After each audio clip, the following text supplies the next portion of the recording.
So, for today's video is magko-configure tayo ng telnet.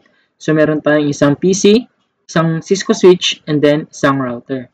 So, ito yung mga task natin. May 4 tayong task dito. So, unahin na natin yung number 1. So, configure R1's G00 interface and switch 1's VLAN 1 interface with indicated IP addresses. So, unahin na natin itong switch 1.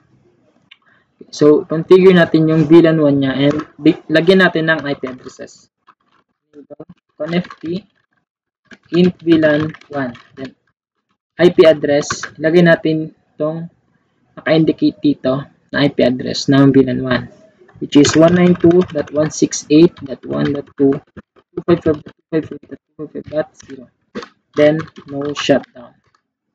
Okay, so sunod natin itong R1. CLI enable connect int G00 IP address and 192.168.1.1. Ayan. Incomplete. Sorry. Kung tayo ng subnet mask. Ayan. No shutdown. Okay. So, tapos na tayong mag-configure ng IP address ng ating switch 1 and then ng ating R1. Next naman tayo is yung task 2, which is configure the following user account on switch 1 and R1.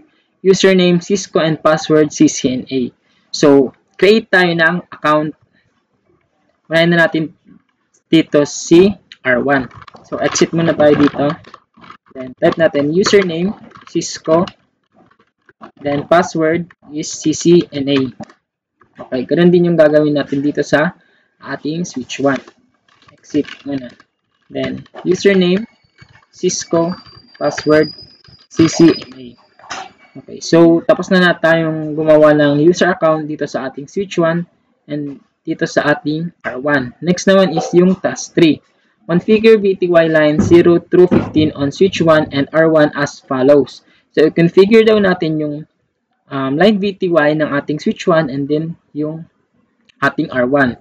So, napaka-importante po nito kasi ang VTY or ang virtual teletype is isang method para makapag-telnet tayo dito sa ating mga Cisco devices.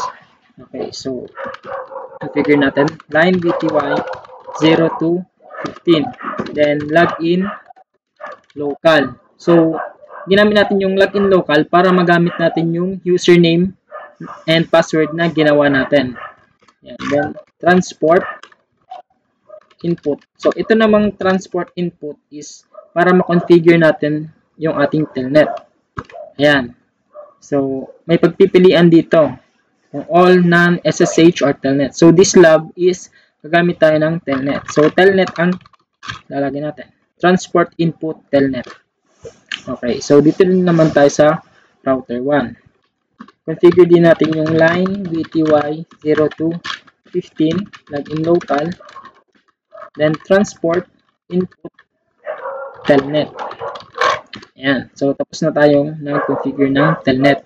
So, task 4 is attempt to telnet to each device from PC1. So, click na rin ng PC1. Meron tayong desktop command prompt.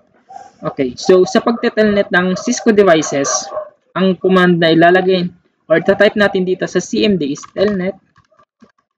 Tapos, yung IP address ng Cisco device natin na gusto nating i-access. Okay. So, unahin natin yung switch 1, which is 192.168.1.2.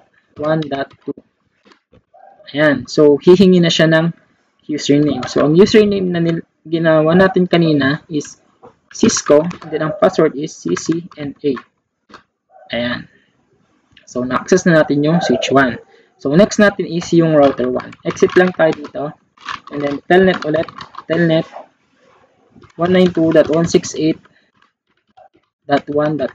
Ito yung IP address ng ating router 2. Enter. Username is Cisco. And password is CCNA. Ayan. Ay, wait lang guys. 1.2 yung nalagay. Telnet 192.168.1.1. Ayan. So, Cisco CCNA. Ayan. Router 1. Access na natin yung router 1. Okay. So, yun lang po for today's video.